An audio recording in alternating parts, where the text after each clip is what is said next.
All right, so I'm doing my presentation on rabbit digestion issues. My background with rabbits, I've been raising rabbits my entire life. I was a member of American Rabbit Breeders Association, I think since I was about like 12, but once I got to college, I kind of got out of rabbit breeding because it's very unrealistic to try to run a bunny farm and go to college at the same time. I kind of have an interesting background too because I raised my rabbits in the heart of Indianapolis, which is very unnormal because it's like in the inner city.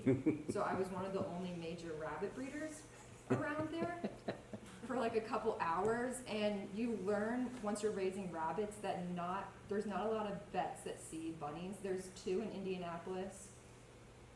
So a lot of people would have issues and they would be like, oh hey, you know a lot about bunnies. I found your website online, and like, so I would get a lot of pet issues from people, helping people with that. But also I saw a lot of issues that ran inside like big breeders, and a lot of the issues are the same, so we're just gonna talk about those today. So the first thing I wanted to address was what normal digestion is in a rabbit. Rabbits are monogastric, and this part of the digestion follows pretty normal monogastric type digestion. So of course, like you'd have your mouth, which works with chewing the food and grinding it up, which is known as massification. And you have an enzyme called amylase in there that will help break down carbohydrates. Your esophagus basically just is a tube that leads to your stomach that brings the food down when you swallow. The stomach, basically for rabbits, is a lot smaller. It's just a little kind of an acid-filled pouch, if you'd like to think of it like that. I'm not going into much detail right here, but just the general, and it goes through chemical digestion in there and a lot of enzymatic digestion. You see a lot of peptides starting to be broken down during that part. The liver makes bile, which is a type of digestive juice that helps emulsify fats and break down some, I think, vitamins, like the non-water soluble vitamins. And then the pancreas just is technically a part of the digestive system. It does regulate blood sugar, but the main thing it does is it just serves as a passageway from the gallbladder to the small intestines. So that's pretty normal for all monogastrics. But this is where it gets interesting, is the rabbit is a hindgut fermenter, just like the horse. But one thing that's a little different about it is it's a cecotroph. And so they have a very large cecum. So basically what happens is right here is the small intestines kind of, and you get to this point right here. The rabbit actually has the ability to pass food back and forth through the cecum and the large intestines. And the cecum basically is similar to like what a ruminant would do, where it serves as a fermentation vat with a whole bunch of good bacteria in there that help break down high fiber, which is basically what bunnies use for energy. And then the intestine actually sorts the fiber from each other. So we have indigestible fiber, which the water would get like removed from, and that's what you see, those hard little like normal poop pellets that a bunny would produce. And then the indigestible fiber is sent back to the cecum, and it produces this special type of poop called a cecotroph, which you probably won't see that often, but if you have been around rabbits a lot, you'll sometimes find them, but usually they eat them right away. And so then after the cecotroph has been made, it's kind of covered with this like mucousy-like material, and it will be passed over here through the anus, and the rabbit will consume it and digest it again. Now, doesn't the rabbit take it out of that area with its mouth, or does it drop them? So usually they'll eat, like a lot of them will eat it right as it's coming out, but some of them, like that aren't doing as well, like let's say their cecotrophs aren't super healthy, they don't, sometimes you'll see them in the cage, or if they're just like lazy and they have a litter box, like maybe they'll like take their time getting to it. Sometimes when they're a little bit older, there's actually a neurological they haven't done tons of research about it, but there's a neurological signal that they know will, like rabbits will sense, and so they'll usually eat it as it's coming out. If you've ever tried to collect a cecotroph for like, they do cecotroph like, sometimes if you have a sick bunny, some people will try therapy where they feed it to them, which I was going to talk more about later, but if you have to collect it, it's really hard because like the bunnies like have this like strong drive to eat it right away. So this is kind of, again, just the overall mechanism. This is a really cool picture I found online, and you can see how everything is passing back and forth here. I found this picture as well of cicatroves online. This is generally like the ones I see and like I would like to see, but generally, again, you are not going to find them. Bunnies also are most active at dawn and dusk, so if you do find it or you are trying to collect one during those times, like if you just creepishly like watch your bunny, and like if you see them like trying to groom themselves, like you like try to like go in there and fight them for it. But like I don't know, if you tell people you've done that before, they'll look at you really weird. Oh, I want to talk about what cicatroves are. They're basically just a lot of fibrous material that they can redigest, so that's why they eat really high fibrous proteins that normal animals might not be able to fully like digest and utilize. And then some people say they also carry like a good bacteria, which I believe because they're coming straight from the cecum. Another thing that I want to point out is some people call the cecum the caechium, and so you'll sometimes see them called caechial pellets or cicatroves or caechiatroves. I'm not sure if I'm saying that right, but right here they have it as the caechium. I don't know if that's like a country difference somewhere, but I see that both, and I think both terms are correct. But generally, when I've heard people talk about cicatroves here, they call it cicatroves. Okay, so basically, the first thing you have to do to keep this system in line is you just want to provide a healthy diet for them. The major rules for rabbits is you want a high fiber and low starch diet. A lot of times if you look online and you're getting a bunny here, like for pet breeders anyways, they'll look online and it'll be like, you should always feed your bunny Timothy hay. Timothy hay is a good hay to feed it, but the reason it's mainly recommended is because Oxbro, which makes pet food in like little bags and will charge like $25, also makes little bags of hay that they upsell to like people. So Timothy hay is good, but majority of what you want is a grass-based hay that has a low energy and high fiber. So there's like a lot of different types of grass-based hays that might be in your area. Like if you're living in a more rural area, you could probably find a farmer growing some grass-type-based hay near you and get a whole bale for way cheaper. But so just based off where you live, do your research. One hay though that's not okay all the time is like alfalfa hay, because that's actually a legume type hay, and those are very high in energy. So you can give them some alfalfa every once in a while. It's kind of a difference between horses and rabbits is a lot of people feed their horses alfalfa and grass-based hays, but I wouldn't feed my rabbit alfalfa as much, more of like a treat, because I think that'd be like a little bit too high energy. Most rabbits eat pelleted feeds, and most pelleted feeds are formulated where you don't always have to provide unlimited access to hay. Like a really popular pelleted feed is, I like to use the Purina pelleted feed, and they're formulated to where you don't have to provide hay, but like I'm kind of skeptical of that. I would still just provide unlimited hay. You can never be too safe. For the amounts of being fed, I think like smaller breeds where you need to keep them more weight restricted, or rabbits that are like super fat, you probably need to follow the prescribed amount, like scoops every day. But there's a lot of like big breeds, like your New Zealands, you're gonna want them, well, maybe not New Zealands, because I know like for certain times they have like weight requirements, but like your bigger breeds that you're trying to get like as big as possible, like your French lops and stuff like that, you can feed them as much as you want, because the fatter they are, like the better they are for show. And also your running breeds, for some reason, usually maintain a really high metabolism. So like if you have any type of hare or like a checkered giant or an English spot, those are running breeds, and for some reason they're just really hard to keep weight on. But it also just depends on the rabbit. So if your rabbit doesn't eat that much, like maybe just provide it feed. Veggies, I would provide veggies daily. Dark green veggies are their favorite.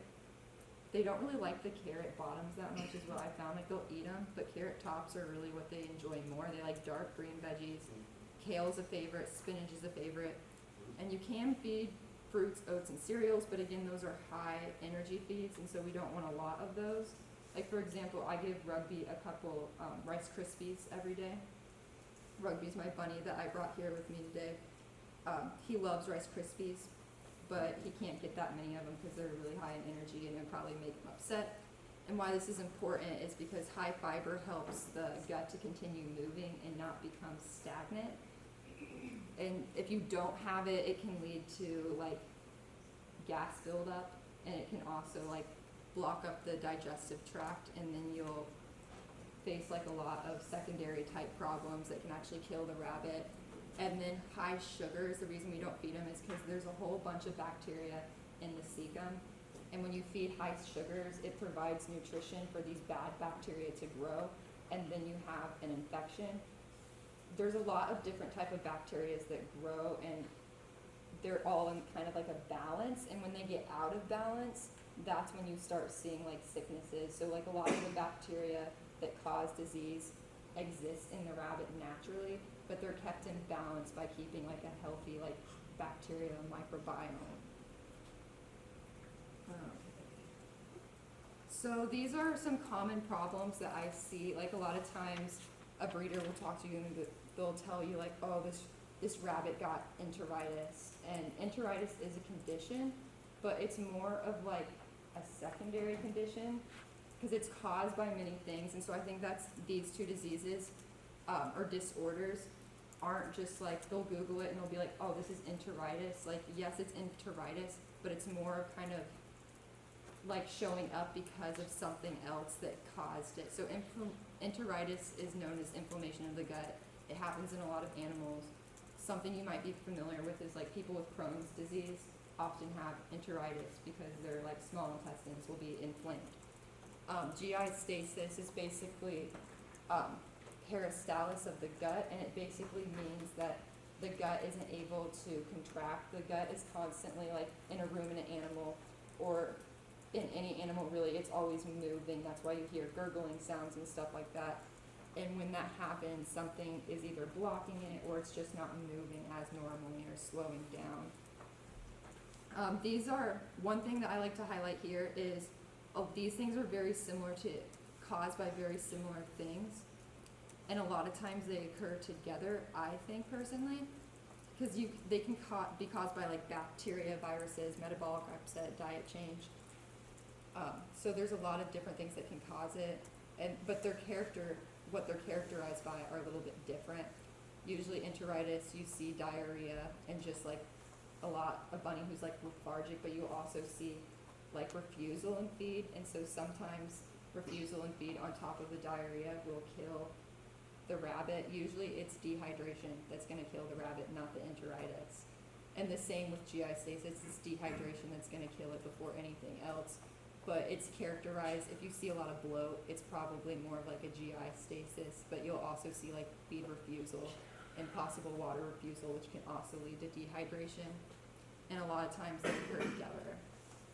So this is, I actually got this from one of my bunny groups online that someone shared it, because a lot of breeders, for some reason, they'll run, like in America, like I think we run about like, there's small rabbitries that will run like 30 to 50, and that's more of like the rate that like I ran my rabbits, but there's a lot of like really big breeders who have like somewhere between like 100 to 500 rabbits.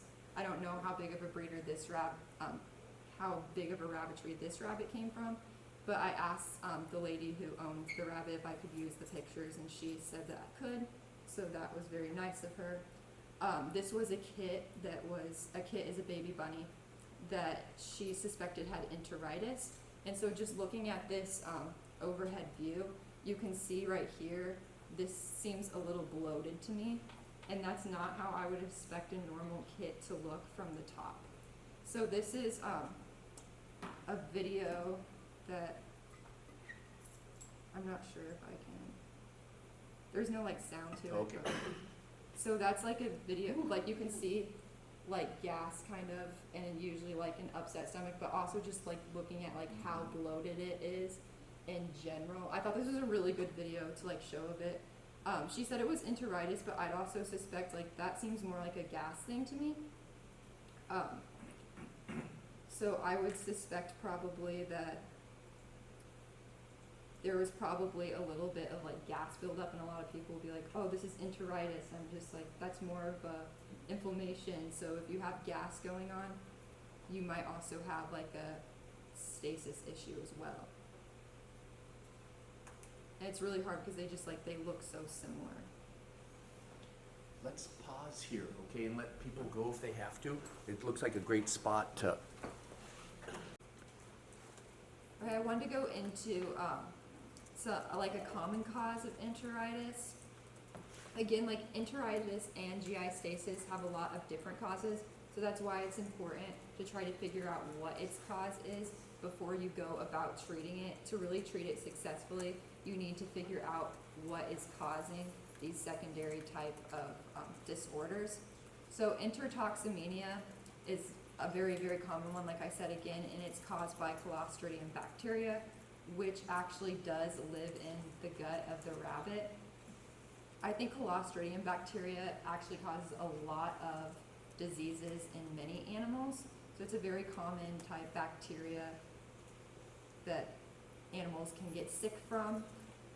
The main type of Clostridium that rabbits usually get sick from is Clostridial spiriform. This is kind of a blurry image, but I found online a picture of a gram stain that had of a rabbit who had enterotoxemia, and you can kind of see these little swirly figures that are purple. So these type of bacteria are gram positive bacteria, so they'll stain purple on here. And since it says spiro, it kind of just means like spiral in a way, and they are spore forming. So a lot of breeders, I've realized, that deal with Clostridium, they'll treat their entire herd and they'll get rid of it, and they'll be like, okay, this is good, I'm done. You're not done, because it forms spores. So kind of similar, we had a homework that was actually similar to this, where the cows that got, I think it was anthrax maybe? I can't remember. Could have been, what I it can't was, remember, but it was yeah. some spore type forming bacteria. And if you got that in your herd, it would kind of infect the land for a long time. So generally, if you have this disease, it can keep popping up in your population of rabbits again and again and again and again, just because it's a spore forming. So the way they treat it is usually oral penicillin. They give it orally because they are afraid of injecting rabbits causing ulcers. So that's the main reason why usually a vet will have to prescribe it orally. You can buy injectable penicillin like at Tractor Supply, but they don't recommend giving it to your rabbit. Your best option would be to go to a vet and get an oral penicillin. And then you would also go ahead and treat the secondary signs of it too, because enteritis, you'll be having lots of diarrhea, so you'd have to treat the dehydration that would actually kill your rabbit before this bacteria was ever able to. And there's other diagnosis methods you can use, but this is probably one of the more cheaper ones, I think. So this is probably what they would use. Most of the animals that are like at a high susceptibility for this disease are of weaning age, and generally it stems from two issues that cause it at weaning age: diet change and bacteria. So with the diet change during this crucial time, which is about between 8 to 6 weeks, I think if you're weaning at 6 weeks, that's way too early. So you should probably be weaning somewhere between 7 to 9 weeks, but some people push the 6 weeks. I'm kind of skeptical of that. But it's changing from a milk-based diet to a plant-based diet. You have different enzymes in your body breaking down different stuffs and different things, and when you're on a milk-based diet, you have a lot of lactase, and that's like the main enzyme you're producing. When you change to a plant-based diet, you're producing more cellulose, which is able to break down those high fibrous plant materials. The cellulose is actually produced by the bacteria in the gut, but you kind of have to stimulate the bacteria to be producing that. Your body doesn't really produce that on your own. That's one reason rabbits are able to break down high fiber foods and people aren't. And generally you have to watch your kids a lot, but generally what you see is kids were not transitioned to high fiber foods. So someone that just had them on mom's milk and just pulled them out and put them in a cage, that's a really easy way to start some digestion issues, metabolic stress. So if you make the weaning time a very dramatic event for them, it might throw them into metabolic stress, and they will have a delay in their enzyme change, and it will cause, rabbits are very sensitive and they're very moody, and so it can cause them to just start having digestion issues. So then before you wean them, then you let them have some hay then? Yeah. And then fire them? It's best to transition them. That's one thing too, is sometimes even when you're providing that type of stuff, some kids won't really participate in eating that stuff, because mom's milk has it's a sugary, has more sugar, and they like that better. And so sometimes if they're not enticed enough, they'll just be like, I don't want this, and they'll go ahead and keep drinking mom's milk. So you'll have one in the litter that will develop this, and you'll be like, why didn't the rest develop it? It could just be that this particular kid, for some reason, wasn't partaking in what was available. And the other one is the mom's milk in general. It provides immunoglobulins, which is a type of passive immunity for kids. So in that first kind of anywhere between 4 to somewhere, but depending on how long they're with mom, 4 to 12 weeks of life, that milk is providing the initial immunoglobulins for them. So it could be that mom had poor milk quality and that she just wasn't providing a lot of antibodies in her milk, and you might, if that was true, all the kids might be experiencing issues. A lot of times too, if you have a hand-raised kit or one that you had to supplement a lot of artificial milk or goat's milk, they might not have that antibody passed to them. And then also a kid that was unable to compete for an adequate amount of milk, they probably wouldn't have as much access to those high antibodies as the more competitive babies in the litter. So this is preventing weaning time digestion issues. So the first thing I would want to say is you should be checking your kids every day for this type of stuff, and this is the easiest way to prevent it, because a lot of times if you can notice the symptoms starting off fast, that's when you say that these diseases are very, very deadly. They can cause gut rupture, dehydration, and they'll kill quick. A lot of times, if you notice a rabbit with enteritis, it can die that night or the next day. So a lot of times it's the issue of rushing this rabbit to the hospital. But if you can notice it early, you can maybe start helping a little bit. So I'd say take your kids out, look at them, feel their tummy, and see if it looks normal.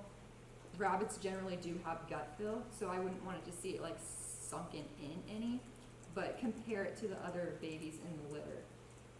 If it does look a little big, maybe it's because it just ate. That's something that a lot of people will assume. Go back and check it a couple hours later. If it's still really, really bloated, then you might suspect hey, maybe something else is going on. None of the other rabbits in the litter really look like that. And then I would also see recording weights too from day to day is actually something that's a really good habit to get into, because you can kind of tell if there was a sudden weight change, that can kind of be suspicious. So diet change, I think I talked about this a little bit earlier, failure to transition. So just slowly weaning them off the supplement and force feeding them to eat high fiber foods. So if you have one that you think didn't get enough during weaning time, for the diet change, if you're supplementing goat's milk or something like that, that's still supplementing those the lactose enzymes and stuff like that, so you can kind of artificially wean it off of them. It won't be their mom's milk and it won't be providing antibodies for them, but it will still give them that kind of still base enzyme interaction that they would need, and then you can slowly try to adjust it as needed to transition them. A good sign, this is one for me personally, this is what I found. A good sign of a failed transition is a rabbit that has a higher normal than weight per day gain during a transition period. Because a lot of times your big kits are going to be the ones that are the most aggressive, and if mom's milk is the best thing, he's always going to have access to it, or she, whatever the rabbit is always going to have access to it, and that's what it's going to want. And so, and the younger ones that usually aren't able to get mom's milk as much are usually more tempted to go try this new food and stuff like that earlier. But it can also go the other way around.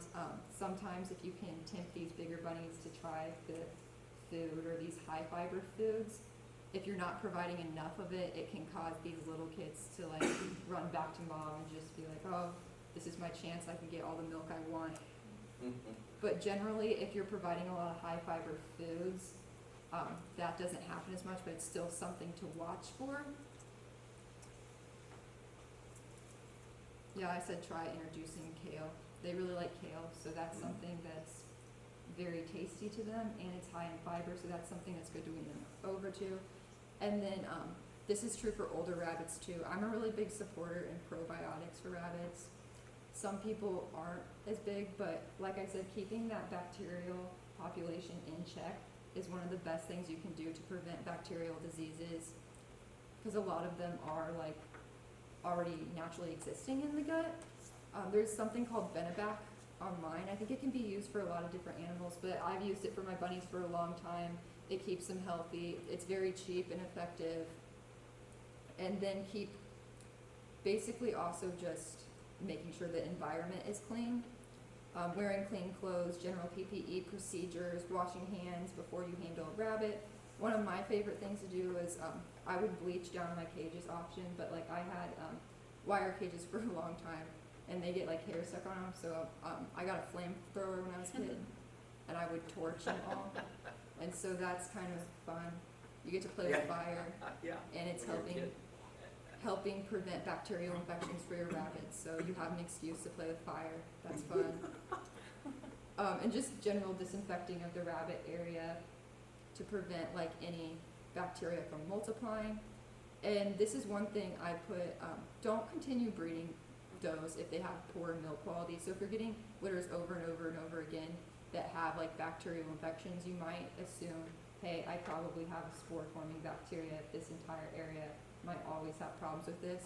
Or maybe mom's milk isn't really that high of a quality, or she's not producing a high enough milk. Usually this is genetic, so the females that you get from that, if you continue breeding them, they'll produce low quality milk, and it'll just create an issue down the line. And so when you're breeding, that's something that you should think about. You can like cross foster, but again, if it's genetic, like you're really not fixing the issue, you're just gonna have to cross foster for life. So, you know, be as smart if you're gonna be a breeder. Okay, so this is my last slide, but this is basically treatment of dealing with enteritis and GI stasis. So the first thing I wanted to highlight, and I think I've said this a couple times throughout the presentation, dehydration will kill first. So I had a really good relationship with a local vet at the time, and so I always had IV bags on hand, and I would use a butterfly needle, and generally what they do is they'll pick up the skin and go right in between there and kind of create a bubble of liquid that will disperse throughout the whole rabbit. Those are really nice to have if you're comfortable administering them, but a prescription is required in a lot of areas. So if you're going to get a pet, or if you are a breeder, you should have a relationship going on with a vet, because this is something that I feel like is really nice to have on hand.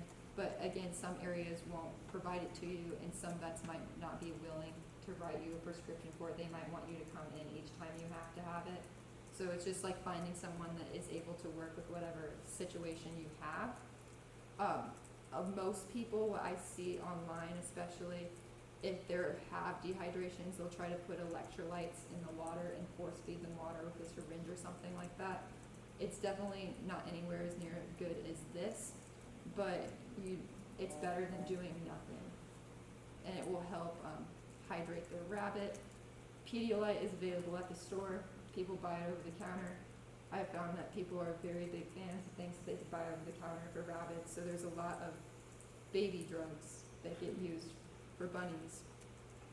So this, I talked about this a little bit earlier. It's a little controversial because people are skeptical of how effective it really is, but the idea of it is you wait for a healthy rabbit to pass a Secretrove, and then you collect it and you try to force feed it to another rabbit.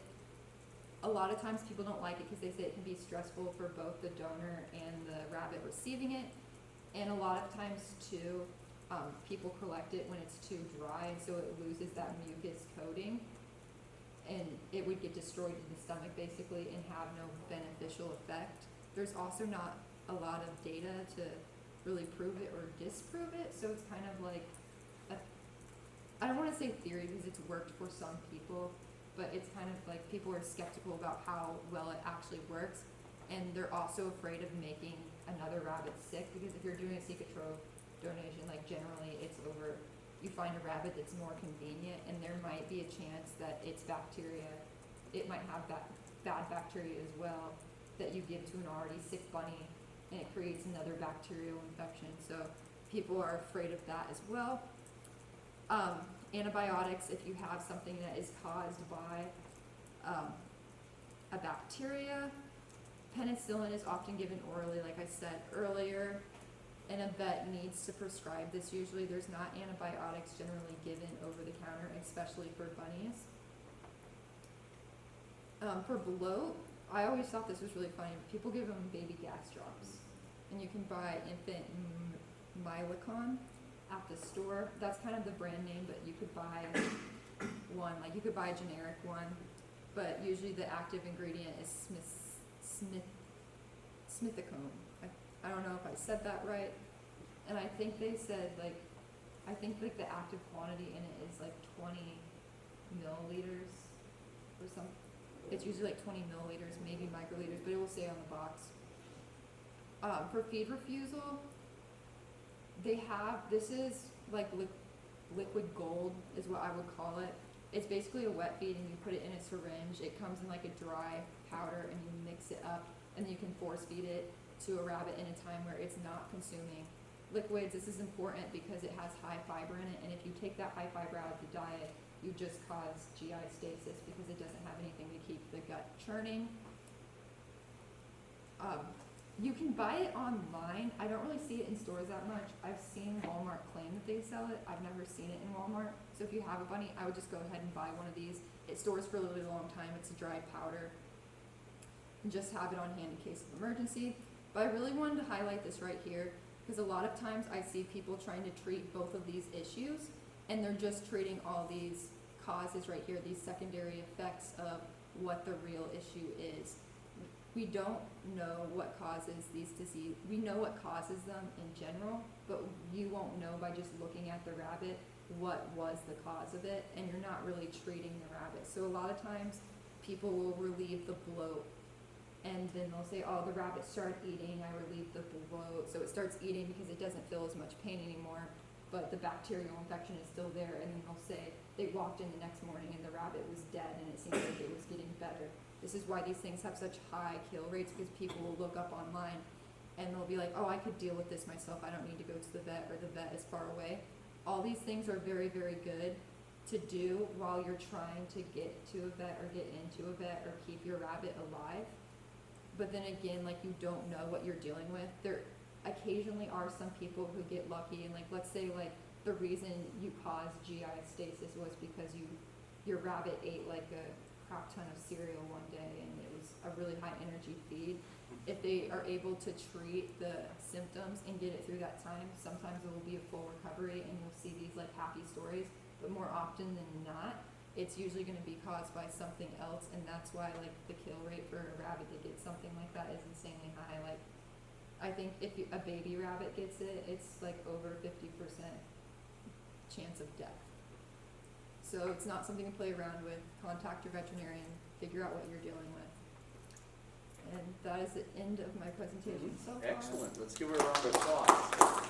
Questions, comments? This is kind of like rabbit raising 101, and maybe she should do 102 sometime, because you haven't talked anything really about reproduction and all that.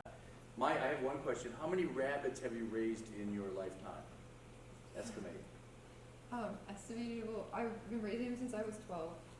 I'm waiting for the number. Breeding myself, and I would run like anywhere between, like, when I was younger I didn't keep as much, but like I would generally keep anywhere between like 20 to 40. So give me a number. I probably, like, from me, probably maybe like 300, 500. 300 to 500 rabbits. Okay, great. So I mean, the reason I'm asking is when I hear you talk, you have a lot of common knowledge, working knowledge that you're telling us that people don't have if you don't do it a lot. Okay, so comments, questions on this? Do a lot of these symptoms and a lot of these issues vary breed to breed, or is it kind of a general, like this is like catch-all information, or like would it? So there actually is variation between wild rabbits and domestic rabbits, but also in the conformation body type of the rabbits, because there's some breeds that are bred to be like very compact, and sometimes you'll see them struggle from like different stuff and like just be some conformation. Like there's a breed of rabbit called a Himalayan, which is like very, very long and narrow, and so like very long and narrow, you know, your guts are probably very long and narrow. So I think they have probably a high like susceptibility to But you say like some of the more like giant breeds probably wouldn't have as many issues. yes and no. It's not really the size, it's more of the conformation of it. Okay, I see. And so like if you have one that's like very more narrow, it might, but generally these can hit anyone, but there might be something that's like more predisposed to it. Like for example, Rugby's breed, he's a Velveteen Lop, and they're very new. They just started getting, they're going for exception very soon to become official breed. So I was on a team of people that was trying to make them official breed in the American Rabbit Breeders Association, and there's a lot of good people out there still working on that project. A lot of times he has 2 recessive traits in him. So the lop ears is a recessive trait, and his fur type is also a recessive trait. And you get 2 recessive traits that oftentimes contradict each other to show up. Early on there was a lot of line breeding. So like and it's not bad like that anymore because they've gotten more lines bred out. It's like a whole big process, but you might see like more issues in some breed that's a little bit newer, or the population of them is a little bit lower, like those rarer breeds, because they just don't have as big genetic like immunity complex to fight against a lot of those type of things. They're still in development. Yeah. There's a question. Okay, so this kind of like goes off of that. So then did you, like how you were on the board to like make his breed official, did you breed him or did you buy him? Or like are you in the process of like trying to make that bigger? I bred a lot of them, and I bought a lot of them, because a lot of breeders will get into this like state where they'll be like, oh, like, I'm never gonna buy a rabbit. But I feel like if you're a responsible breeder, it's good to go out of your line and constantly buy. And so I would purposely go and like buy from a breeder that like lived in California, because like I know that they wouldn't cross contaminate like with my lines. I think that when I was getting out of them, I basically was like, I'll just keep the last one. I didn't sell. So I bought him, and from the person who was like the head of the Velveteen Lop Club at the time, because she was kind of getting out of it, and I was trying to improve fur quality in my line, because I was more known. I bred the big version of them, like how I got bred on the project is I bred English Lops, which were one of the breeds that were formulated into making them, which didn't have the fur type but had the ear type. So I bought him, and when I was selling out my line, I had a lot of cool colors going on in my herd, and Rugby was black, and so like people were just like, oh, just a plain black rabbit. Like a lot of people, these are a fancy breed of rabbit, and so a lot of people were attracted to the cool colored ones, and he was just the last one I had left, which I was surprised by, because he's probably like one of the higher quality ones I thought I had at the time when I was selling out, because I kind of gave all my really good ones to younger kids, because I wanted them to breed them and like show them, and then I sold all like my kind of like mediocre-ish ones like as I was getting out. Okay, let's give her one more round of applause. Excellent. That is great.